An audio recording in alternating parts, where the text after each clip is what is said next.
எனக்கு ரெண்டே விருப்பம்தான். ஒன்று,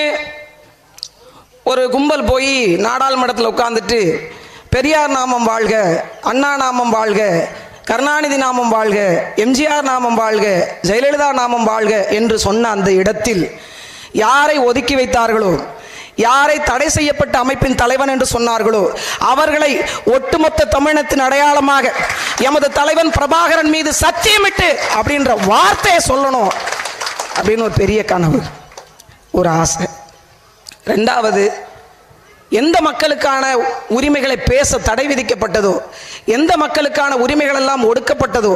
எந்த மக்கள் விவசாய பெருங்குடி மக்கள் உலகத்துக்கெல்லாம் ஜோறு போடுறாங்க, அவங்களை போராடுகின்ற அளவிற்கு கூட அனுமதிக்காமல் எந்த இடம் மறுக்கப்பட்டதோ, எந்த இடம் இவர்களுக்கெல்லாம் இந்த இடம் தகுதியே பெறாத இடம் என்று ஓரங்கட்டப்பட்டதோ அந்த இடத்தின் நடுநாயகமாக நாம் தமிழர் கட்சி போய் அமர வேண்டும் என்ற